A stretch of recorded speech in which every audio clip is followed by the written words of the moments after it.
they shine for you. Everything you do, yeah, they were all yellow. I came along, I wrote a song for you, and it was called Yellow. Oh. How you doing, everybody? Welcome back to part 2 of my Pokemon Yellow walkthrough from the bad review. I'm Tom, walking you through the game. So, this grumpy old bastard, after denying us our right of way, is finally going to let us through. And by way of an apology, he's going to show us how to catch a Pokemon. Ooh, a Rattata. Let's see how well he does. Of course, it was a Weedle in Pokemon Red and Blue. And there he goes. Will he get it? Epic fail. So after poorly showing you how to catch Pokemon, which I always thought was a bit rubbish, he's now going to run off and get some balls. Pokeballs, of course. Now watch as I magically skip forward in time. That is Creed in the background there. And of course, here's what I recommend you catching for taking on Brock. A Mankey. Don't let the name fool you. This thing is going to take down Brock, no problem at all.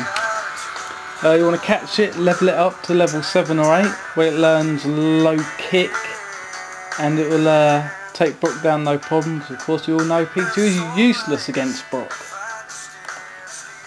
So knock it down, knock its health down, paralyse it, catch it, and well, explains itself, don't it? There you go, first Pokemon. Is it the one we're first catching this game? It is. I need 2 wobbles. Must be knackered from battle. Anyway, Mankey's caught, and we're going to raise it up a little bit before we take on the next challenge. Pokedex entry. Mankey is not going to be a permanent member of the team. He's only really just for Brock. Now watch as I magically skip forward in time, having levelled up Mankey to its own low kick. There you go. And of course, if you head further east, you have a battle against your rival. John shows up, telling us how we can't get to the Pokemon League yet, which is not surprising since they would wallop his ass. Anyway, let's give him a thumping before we don't send to Cerulean City. And here we go. Come on, stop talking. Here we go. Okay, keep calling Gary. John for the second time. Spearow, the one and only time he will use this in this game, I think. He goes to a Pidgeotto after this. Pikachu will take this down, no problem. Spearow's got the moves Growl and Peck. Might have Leer, I'm not 100% certain. But nothing really to worry about, because Pikachu's the same level as mine. Down it goes like a sack of shit. That is Creed in the background. Thought I'd put some background music because I haven't got any sound effects on the game. And the next Pokemon course is Star Eevee at a lower level than Spearow. But if you've done what I said, leveled up your Mankey, a couple of low kicks and it drops like a sack of potatoes. We'll tone the language down a bit from now on. That might be more appropriate for younger viewers.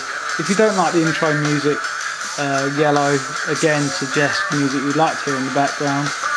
But that's the end of John. Oh, by the way, the Eevee's moves, Sand Attack and Tackle still. Doesn't have any other real offensive moves. Anyway, John's gone for a long time. We won't see him until we get our second badge. And then he makes a couple of quick successive appearances, and now we're going to skip forward in time again. It's not working. Come on, come on. Skip, there you go. So you head north of Viridian City, and we're going to head into the forest. Make sure you're healed up. Not really necessary to stock up on antidotes this time round, mainly due to the fact that there are no wild Weedles in the game. It was one of the unlucky 13 Pokemon not to make it into this. Other Pokemon not in it: Meowth, Persian, Coughing, Wheezing, Ekans, Arbok, and no Magmar and no Electabuzz. I think, maybe, I'm not 100% sure, I have to look that up. I will get the complete missing 13 list for you at some point. And of course Cocoon and Beedrill aren't in it either, due to there being no Weedle in the game. It would be a bit stupid if you had no Weedles, but you have the Beedrill and a Cocoon. Pretty sure there used to be an antidote one here in red and blue. I really can't be bothered to look anymore. I'll have a closer look if you want. And of course, with no Weedles to battle, the whole place is just full of Metapods and Caterpies. No wild Pikachus in the game, also, and because you can't evolve Pikachu on this, with Thunderstone, then of course you can't obtain Raichu. But you do get Pidgeys in here, which is nothing really different from what you've seen outside the forest. So Weedles have been replaced by Pidgeys basically, and I think maybe I did see mentioned in the guide once that you can get a Pidgeotto in here. But I can't say I've ever seen one. So another trainer battle coming up, and we have got a lass. I think they've got like a Scottish name for a trainer in a Japanese game. And it's got male and female Nidorans, of course the female version. Nothing to worry about, they're not yet a ground type, so Pikachu can take them down quite easily. The problem with Pikachu is watching its health. It does tend to go down quite a lot after a couple of hits. Pikachu's got amazing speed, but extremely lacking in the physical defence department, which is the main reason people evolve it into a Raichu, because it can actually take a hit. But again, loses a lot of its speed when it evolves. Right, one trainer down, about half a dozen more to go. Oh, my computer's messing up. Head up north from here, and there's a Pokeball to be found. Pretty sure Viridian Forest got a redesign from Pokemon Red and Blue. I swear it's a lot bigger. Caterpies, you're going to be sick to death of these damn things by the end of the game.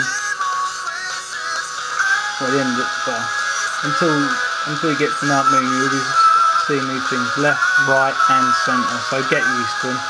Nothing really to worry about. Weak defence, and half the time they just use Spring Shot, which lowers your speed, which is ridiculous because Pikachu's going to easily outspeed them even after about 2 or 3 Spring Shots.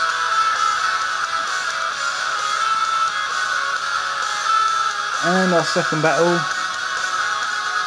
yeah, I'll take you on bits. Bugcatcher wants to fight. Guess what he's got? You guessed it, a Caterpie. At least it'll give you a bit more experience than the, excuse me, wild Caterpies. Make him a bit more of a bother to fight.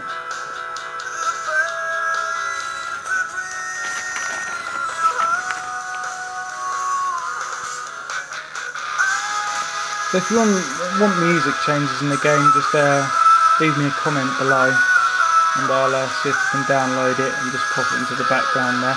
Pikachu wants to learn Quick Attack.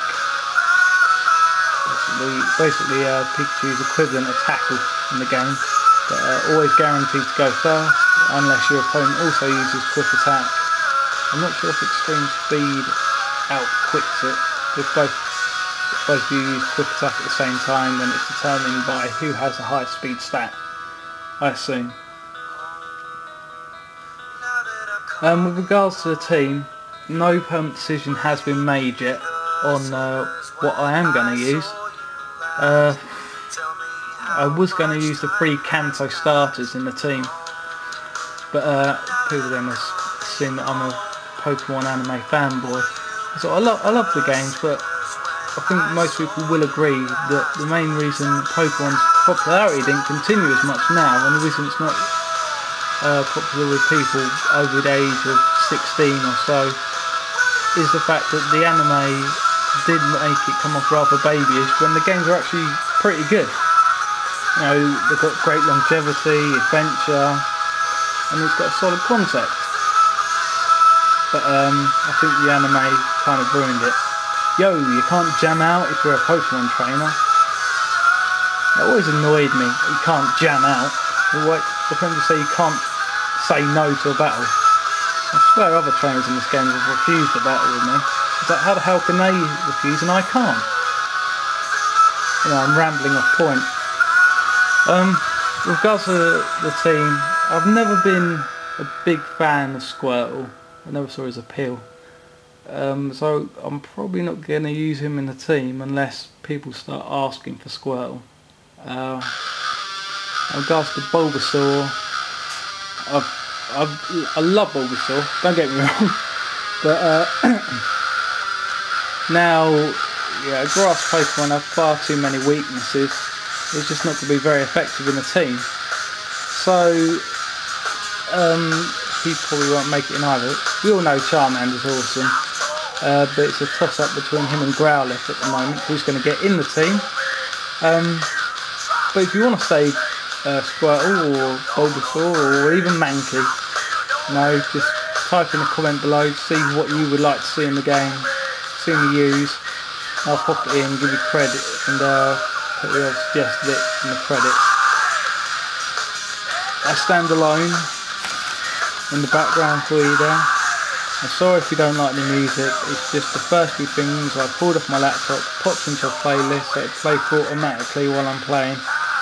I've got the microphone in one hand and the script in the other, which is a lot shorter than I need it to be, so I will be repeating the same thing over and over again. Anyway, the team's in your hands. Pick what you like. My preference is what I'm leaning towards at the moment, being Growlithe, Charmander, Gyarados, kind of things that loads of people use. And if you just want to see me use something a little bit different, post in there. Leave a comment and if you want to see a Pokemon use, you can't be asked to do it yourself. Leave a comment, I'll do it for you. And we'll see how well it works. Oh, it's a Metapod, we've got to change the pace from the usual bloody Caterpie. But completely lost track of time of what I was doing. Another battle. Of course, this used to be, you always used to have better luck catching Pikachu in the next spot of grass over. That was the best place to catch your Pikachus. That's where I always found them. I could never find them anywhere else. I'm not sure if they were just limited to that one actual spot of grass. But the reason, you know, this game was played, well, it was sold so well and so highly was only because of Pikachu. This game is a remake of Red and Blue. It doesn't really offer too much more than Red and Blue did, except for the fact that Pikachu follows you and you can get all the Kanto starters. It's mainly just built off the success of the anime, which, like I said, ruined the whole of Pokemon for everyone. I watched an episode of it the other day out of curiosity, and they have butchered it. It's all been targeted to about 8, 9, 10, 11-year-olds, and there are a lot of older people still willing to play the game, still like it, but it's become like a deep private shame. You know, you wouldn't play it in public if you're over the age of 13. You wouldn't openly admit to liking it. I don't publicly admit to liking it. But no, I'm one of the first people that goes down there and buys it. I remember pre-ordering my copy of Pokemon Heart Gold, going into game and saying, "Oh, I've got something really embarrassing to ask you. But you want to pre-order Pokemon Gold?" He's like, "Yeah." And it turns out the guy, he must have been about 30 odd, he'd pre-ordered it as well. I was waiting for it to come out. And had an in-depth conversation on how the anime had ruined the show. But of course I didn't admit to saying the game was mine. I said, "It's for my brother." He's like, "It's for my brother, not for me." "No, I wouldn't touch that, mate." It's like, "Oh, that's a shame." Paradise Circus in the background now. Oh, come on, Caterpie, just die. No one likes you. Out of curiosity, has anyone here ever used a Butterfree in their team?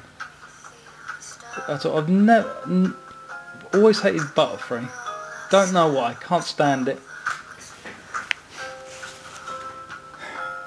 Come on, stop talking. Nothing but the script goes so slow. Anyway, we're out of the... Oh, come on. Come on, bother to fight it. No. Right, that's the last Caterpie we'll have to face for about another 20 minutes. Now, we are out of the forest and we are in the clear. And just up north is Pewter City. Leave me a comment to pick the team of your choice. Next video we will be taking on Brock and probably exploring next, I think it's Route 3, just east of Pewter City. But for now, I'll leave you with a quick view of Pewter City, and I'll be back real soon, guys, and we will continue our grand Pokemon journey on. Thanks for watching, take it easy.